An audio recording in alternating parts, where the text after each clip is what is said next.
And quick-thinking staffers and police are being praised today after a gunman opened fire at a Texas summer camp. Workers rushed to protect the roughly 250 children while officers quickly responded and shot and killed the gunman. This comes as gun reform legislation is being discussed in Washington on what could be a historic deal. ABC's Kenneth Moten joins me live now from Washington with more on all this. Kenneth, this bipartisan agreement on gun safety measures is limited, but would be the most significant federal legislation on this issue in nearly 30 years. The framework, though, is going to be the issue, right? Those details as this thing is written out. So what are the next steps now that this sort of baseline agreement has been formed?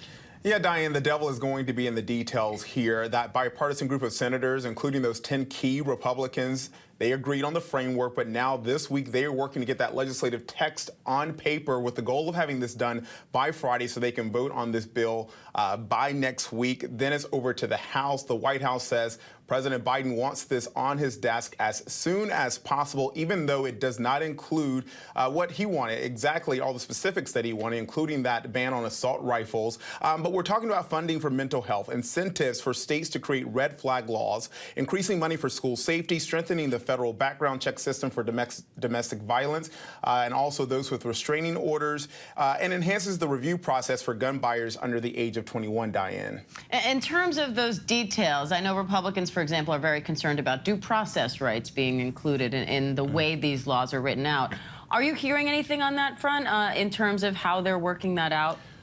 Yeah, we hear the situation is very fluid right now because as they work to get the legislative text on paper, a GOP aide told us that the negotiations here are on the principles here, not the legislative text. And with those details still being hammered out, it would be critical, that legislative text will be critical for Republicans, particularly on the gun-related provisions. In fact, one or more of the principles that I just discussed could be dropped from the text there if it's not agreed to. All right, Kenneth Moten, a lot hanging on that. Thank you. Yeah, thank you. Hi, everyone. George Stephanopoulos here. Thanks for checking out the ABC News YouTube channel. If you'd like to get more videos, show highlights, and watch live event coverage, click on the right over here to subscribe to our channel. And don't forget to download the ABC News app for breaking news alerts. Thanks for watching.